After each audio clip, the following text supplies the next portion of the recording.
And we're live. All right. So since YouTube doesn't want to provide screen sharing for the webcam services, I'm going to go old school into the first episode, EDH study hall for Cackling Carnarium.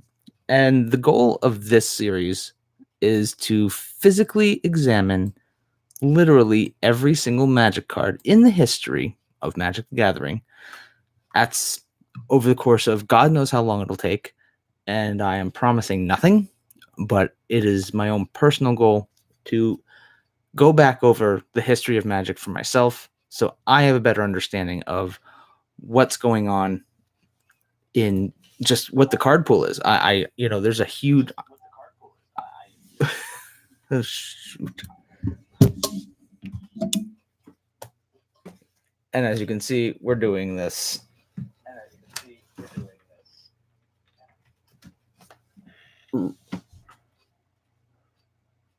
Real ghetto.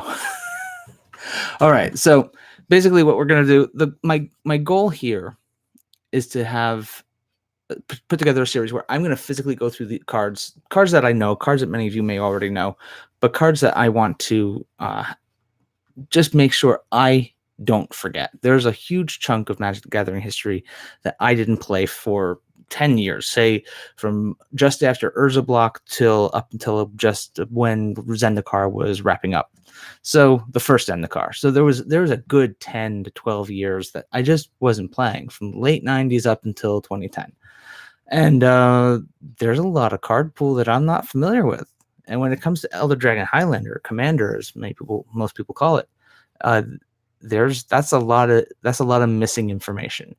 So rather than go willy-nilly, I'm going to actually be attempting to go through all the cards in the history of Magic, starting with the first set. And it says beta. The very first set is alpha. Yes, I know that, but part of the study hall will also be kind of a little bit of a history lesson, a little bit of a learning opportunity for people who may be new to the game. Let's say you arena players out there looking at paper and thinking, oh, I want to give paper a shot. What do I have to know about? The very first set of Magic the Gathering did not have all of the cards they needed. There were a couple unintentional cards left out of the print run. So you have Alpha was printed with 295 cards, but they were missing one of the Circles of Protection. They were missing one of the dual lands. I don't know what accounts for the other 5 cards that aren't listed in that list price or list number. But the 2 big ones was a Circle of Protection and a dual land. So beta, they fixed it, is everything in beta was an alpha. Well, let's see. Everything alpha was in beta. Not everything in beta was an alpha because some of the cards did not make that print run. So let me just go check in on my chat, see if anybody's around. And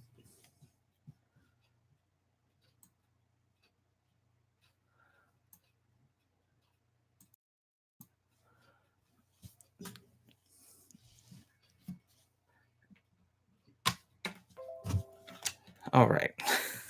This will be the stumbling blocks. These first episodes. This will be just one of those rough patches. So, all right, let's go ahead and get right into it. In the very first set, we're going to see card prices that are out of this world because they just will never be printed again, or prices on cards that don't make sense because the cards are either uncommon or common or simply not playable. But when it comes to alpha and beta, you're going to find prices through the roof, even for something like an Air Elemental right here. And this will be the first card we're going to be checking in on.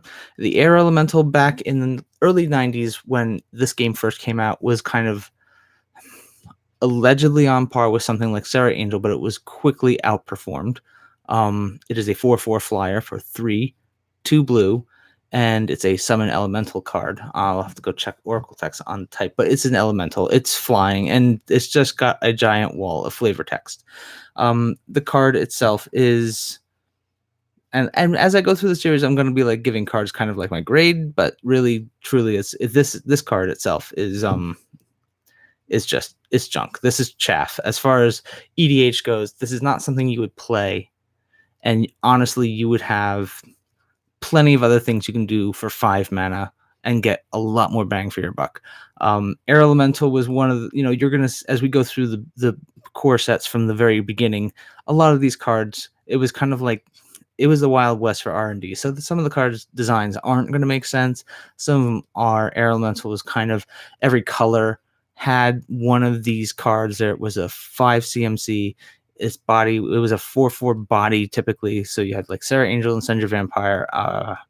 Trying to remember what green didn't really have that there, but there's something somewhere, and we'll go through. We'll see something.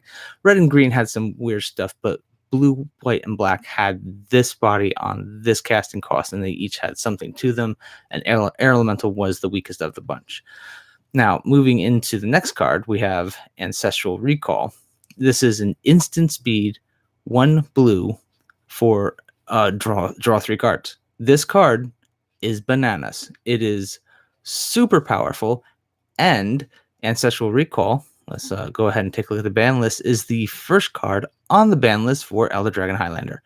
For good reason as well, because as we go back and check this out, Ancestral Recall being an instant means you can print this on something like an Isochron Scepter.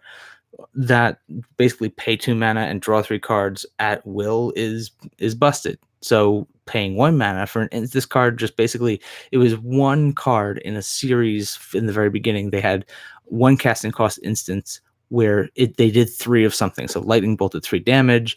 You had Dark Ritual that gave you 3 black mana. Healing Salve gave you 3 life. Giant Growth gave you one of your creatures +3/+3, and Ancestral Recall just drew you 3 cards.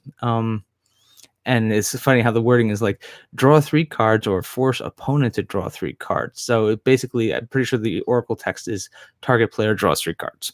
But since it is not legal in Elder Dragon Highlander as far as the rules committee goes, this is not a card you're going to see in play. All right, moving on to the next one. Animate Artifact. This is an enchant non-creature artifact, as it says. And you know what? Let's go ahead and I'm going to find some... Trying to think, where do I find a good Oracle text?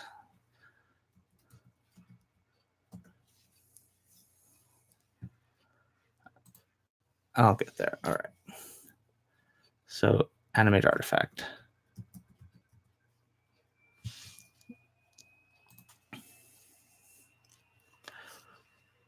But we'll get there. So Animate Artifact, as far as Oracle text goes, it is enchant artifact. As long as enchanted artifact isn't a creature, it's an artifact creature with power and toughness, each equal to its converted mana cost.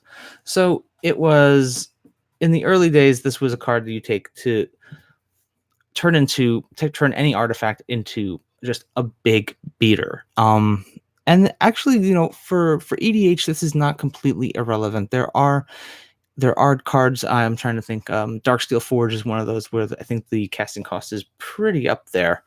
And when casting this on something like a Darksteel Forge wouldn't be bad, because then it's vanilla muscle, but it's indestructible. And that's pretty good. It's just for 4 mana, there's plenty of stuff that you can do better. I think you've got better things to spend that mana on, but it's not the worst card. If you have one of those kicking around and you want to do some funky shenanigans with the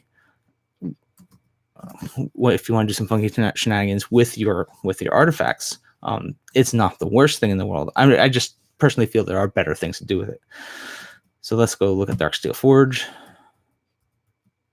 I spell that right. Darksteel Forge. Here we go. So Darksteel Forge is a 9 casting cost, and then artifacts you control have indestructible. So that right there, yeah, you put an animate artifact on this card, it becomes a gigantic Colossus of Sardonia that doesn't have attacks on it. Of course, if you're playing a deck around something like Darksteel Forge, you're already doing things where you're not worried about going for something like animate artifact. But in any case, not the worst enchantment, but there are stronger things to do for 4 mana. Moving on to Animate Dead. Animate Dead is probably one of those graveyard shenanigan staples that you want to put in an Animate deck. It doesn't matter if you're doing anything in the graveyard. Even if you're not doing anything in the graveyard, this still can find its way into an EDH deck, and that's not bad either.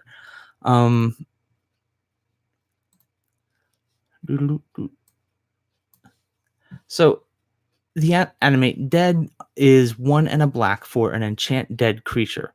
Um, any creature You can enchant any creature in any player's graveyard, brings it back into play. Animate Dead becomes an enchant creature or aura, basically, and gives the creature -1/-0. So that was kind of like in the earliest days. I didn't fully appreciate this card when I first saw it because I didn't realize I could go grabbing other people's cards out of their graveyards. And I saw that -1 to the power. It's like, well, geez, I just get it back for I don't. This is like the 1990s Magic, so the things that you animate, sometimes I was only really focused on what the drawback was, but the truth of the matter was this card was powerful, and it became an even more powerful card as the formats grew, especially as EDH grew, and we got more graveyard interaction. So as graveyards became more and more relevant over the history of the game, this card naturally became more powerful. So you've got the beta version going for $180. You can find them far, far less, but it's just, these are really cool to have. If you ever have an opportunity to get into a beta or an alpha of any kind, even if it's just commons or just basic lands, they're really cool pieces of history to get your hands on, to have in your EDH deck. So I would fully encourage people to go ahead and get them. And let's see, I'm going to do a quick little status check here, how we're doing here. Oh, that focus is terrible. This is the worst. Oh my god. What's going on here?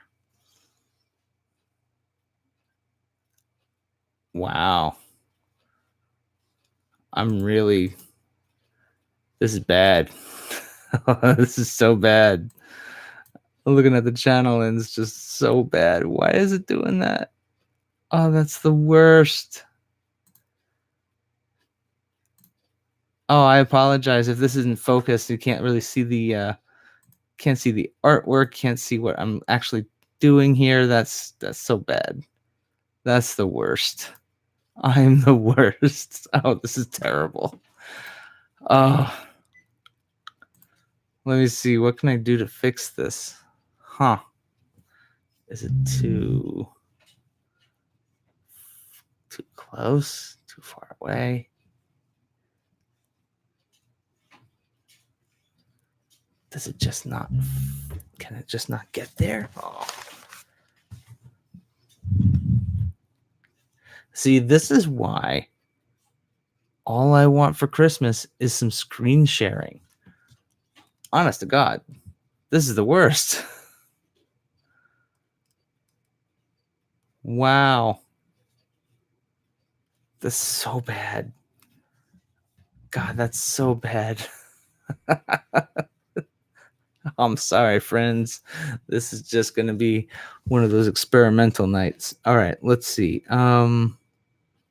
Maybe.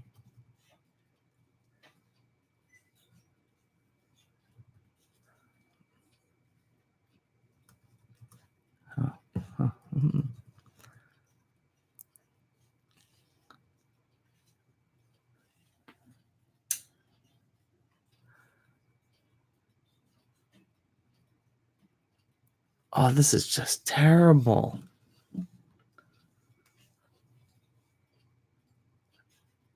Oh, God. I really am sorry. This is the worst. Oh, man. It just can't focus on the screen, can it? Let's see.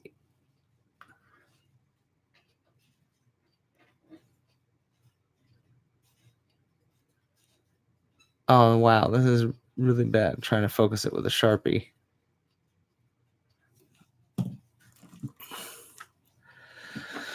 I'll just have to explain things, and well, this is a rough go by far.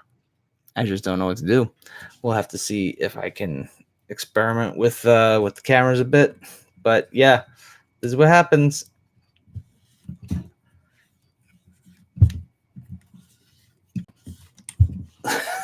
Doing this live. Oh, God.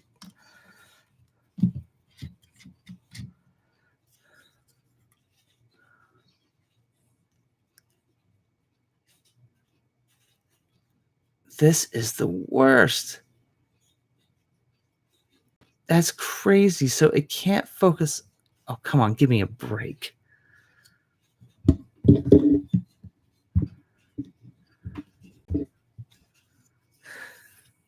This is such amateur hour. Oh my god. You folks deserve better than this. This is awful. This is the worst. I am the worst.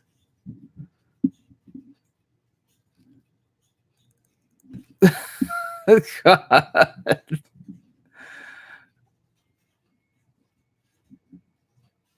God, this is apparently you can't take scans right off of a computer screen for what? Oh, is now we got focus? Is that what happens?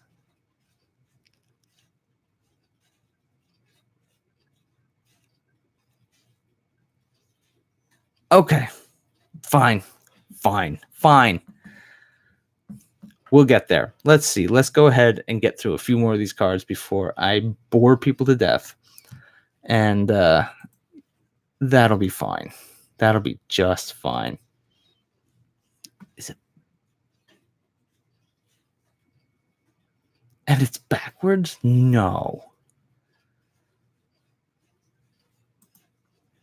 I'm just imagining things. Fine. Okay. We get through Animate Dead. Then I go, this is terrible. This is just the worst. All right. So next we have Animate Wall. An enchant wall for 1 white. Target wall can now attack. This is target wall's power and toughness are unchanged, even if its power is 0.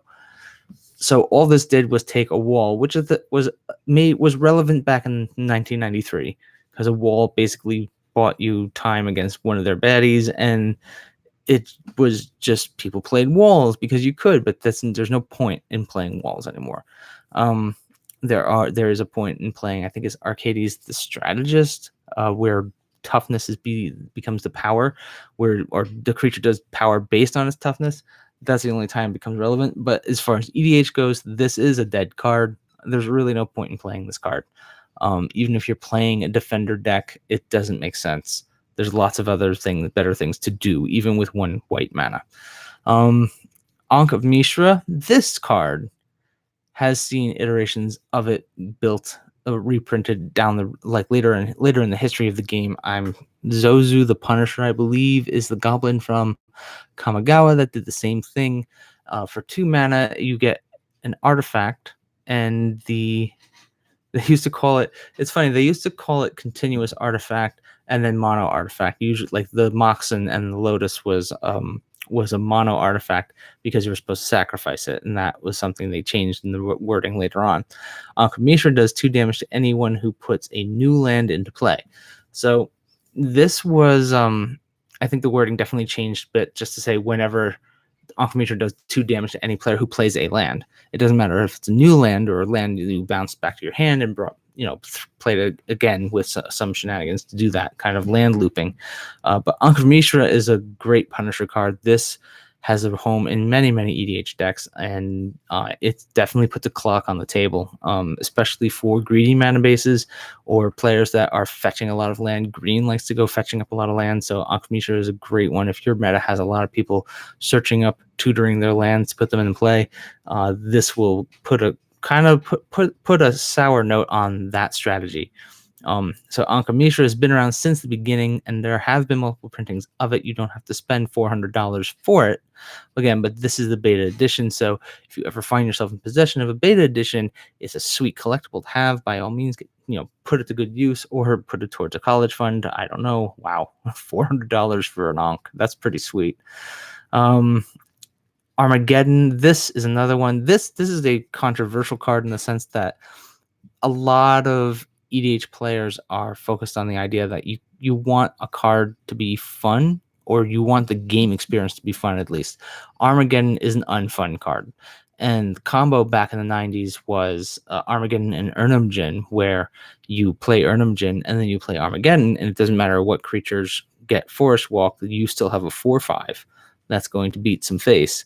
And there's no lands to make the Forest Walk relevant. Urnamjin being a card that would give your opponent one of your opponent's creatures Forest Walk, and it being a green creature, odds were you were giving something your opponent had Forest Walk, and then they would be inclined to swing at you with that card and beat you in the face.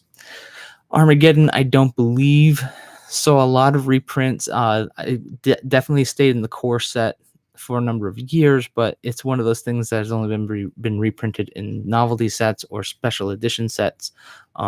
Outside of that, we will probably never see an Armageddon in standard, but Armageddon is totally legal. Wait, let me check my list. Armageddon not on the ban list and definitely a playable, but it is one of those cards where you will shave off friends. They will not want to play. If you're playing an Armageddon style deck, they're definitely not going to want to play against you. So yeah, save that little gem for the really competitive brews when you're having to face off with somebody who's maybe is playing a competitive deck or deserves it, and Armageddon away. But otherwise, most players in EDH are going to kind of steer away from this because the games just take so long. Aspect of Wolf. Aspect of Wolf is an enchant creature card for 1 and a green. Target creature's power and toughness are increased by half the number of forests you have in play, rounding down for power and up for toughness. So it's a neat mono green booster. There's been a lot of iterations of cards that do similar things to Aspect of Wolf, and many times there are plenty of iterations of this card that do the job better. So in the early days for a mono green deck, this made any creature on your field pretty potent. Back in the 90s, you could reliably expect to get to turns 4, 5, and 6, usually even further along. And if you were getting well into a game, this became a powerhouse and really relevant, especially on the right creature. If you had a flyer of any kind and you had enough force to make this relevant, you could turn that flyer into a major force to be reckoned with, especially if it's something like a Sarah Angel, which was the cat's meow back then. In EDH, I mean, it would be fun for flavor. I think for that mana, for 2 mana, there's plenty of other things you can do and should do with that mana in EDH. But if you're playing mono, if you're on mono green, this is not the worst thing. It'll be a fun card to kind of show off to your friends. This is like, I give this a give this card an F for fun. Mostly just because it's one of those weirdos that's going to be outshined by other cards that do the job better, but still, if you've got an old version of this card, it'll be sweet to have and just to show off to people who are interested in the older original kind of versions of things. Let's get into Badlands. Badlands and all the dual lands are totally playable in EDH. They are the original dual lands. They do classify themselves as both. Like this one is a swamp and a mountain. So when you want to go fetching something, if something says like a fetch land, you can fetch this up with any, like a Scalding Tarn or Scalding Tarn or Blood Cliff. What is it? Stain something. I'm blanking. This is why I'm doing this, so I can get these card names in my head. Basically, anything that goes and says tutor up a swamp or mountain without indicating basic, this will get it. And this comes into play untapped. There's no penalty for it. These are the originals. They're always trying to print you something that gets you close, but it'll never be the same. If you have access to a dual land, by all means play it in your EDH deck. Bad Moon, one of the early Anthem decks. This is one of those early Lord cards, but this one is more like an Anthem card. 1 and a black. And the other thing to note here, when you're looking at some of these old cards, if you're not familiar with very old cards, the coloring and the contrast and the way the cards were saturated, it all was very funky. There were some people who abused things like Jazam Jin where it is that particular card was a forecasting cost, but because the print was so dark, you only saw the black mana symbols, and people would kind of sneak them in play for 2 black mana. There was some shady play going on back in the 90s. But Bad Moon is a basic enchantment, 1 and a black, all black creatures in play gain +1/+1. We'll see later on a card called Crusade, similar thing. And it just basically, this is if you're on mono black zombies, and a lot of people would do that. They play their mono black, whatever, mono black hand hate or hand destruction. In the earliest days of the game was a very strong strategy. You had Hypnotic Specters, you had plenty of other mono black beaters and power to work with, and it would just destroy a game. Bad Moon was one of the things that would just give you that buff. So as the game has progressed, there are better Anthem cards, but Bad Moon is definitely one of those classic old school style cards. Not a bad card if it fits your strategy and you have a lot of mono black creatures or any black creatures. All right, next up, Balance. Oh my god, this card. All right, so I'm going to go ahead and pull up some Oracle text here until I find a better source. Balance is one of those cards where it is, I'm pretty sure, banned. And the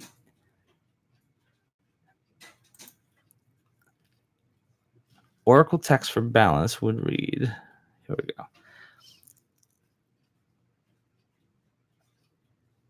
All right, Balance. Each player chooses a number of lands they control equal to the number of lands controlled by the player who controls the fewest, then sacrifices the rest. Players discard cards and sacrifice creatures in the same way. So basically, if you're sitting at a table of 4 people and somebody is stuck on 3 lands and a Balance gets played, then you would sacrifice down to 3 lands each. Same thing for creatures, same thing for your hand. Whoever had the lowest number and what would do that. And for that reason, Balance was banned. And this is, I think the logic behind this probably had to do with, again, that unfun factor. And they definitely, it would turn a game into a grindy, slow, drudging kind of process, something that people were not going to enjoy. Anytime you are destroying lands, anytime you are doing this, just had so much reach. It hit the hand, it hit lands, it hit creatures.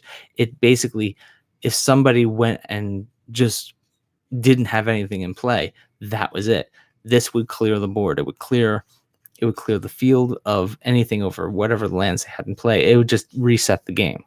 And another card like Shahrazad is, I think, also banned here in EDH. That's a similar reason. Shahrazad, they don't. Wait a minute. Shahrazad is playable in. Well, that's insane because, well, when we get to that card, it's basically you're playing another game. So Balance for 2 mana is basically you reset the game and we play another game on top of the fact that we were already playing a game. So bad play experience is probably the giant reason behind why this card got the old ban hammer. And that is Balance. Basalt Monolith. Basalt Monolith is 3 mana for a mono artifact, which is basically tap to add 3. Tap to add 3 colorless mana to your mana pool. Does not untap during your untap phase, and you can spend 3 to untap it. Tapping this artifact can be played as an interrupt. So basically, back then they were indicating that you could play this card as if it was at instance, well, once you didn't have summoning sickness. So this just kind of clarified that for players in the earliest days. And let's see. This is really, and Basalt Monolith for the longest time had kind of fallen by the wayside. It was not a popular card because you could do the same thing for so much better with things like Soul Ring and Mana Vault. Mana Vault being one, providing 3 mana for a casting cost of 1. The upkeep of untapping it was a little more, arduous. You had to use 4 to untap the Mana Vault. But with Basalt Monolith, as as the card pool grew and EDH found new tools to get around this paying three to untap it, it became much more relevant. It definitely gained in value. Here in beta, it's $150, but the truth of the matter is you can get these for, I think, less than $5. But it used to be like a 25-cent card because nobody wanted it. But as EDH grew in popularity, so did the need for mana rocks, and this found homes. So Basalt Monolith is definitely a card, if you have it, is worth putting to use if you can find a home for it. And usually it's in something where you're going to be able to untap it for a discounted price and may really make it worth your time. So Basalt Monolith, I think, and we'll end on a dud. Not by yet another dual land. It's the green black one from the original, one of the original the best in the world kind that you can have of dual lands. And the started in beta and it's broken magic ever since. And all this promise of never reprinting them, that's rough. But we're going to get to something that I think is super funny.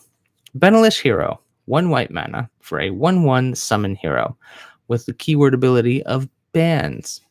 Now, banding or bands was an ability where if you had, usually in combat, each player, there's like priority on who decides where damage goes based on who's attacking and who's blocking. Banding states that whoever's creatures have banding has priority first. So I guess it's like priority with first strike. So if you're attacking or if you're defending with banding, like if you have two creatures with banding, you can take them and put them together. All right. And then they would block as one actual component altogether. But what would happen is you got to choose where the damage went. So if Benelish Hero was teaming up with another big creature that could take something that was attacking you, but you didn't want that creature to die, I think the idea behind the mechanic was you could put all the damage on Benelish Hero, save your better creature, and kill off the attacking creature.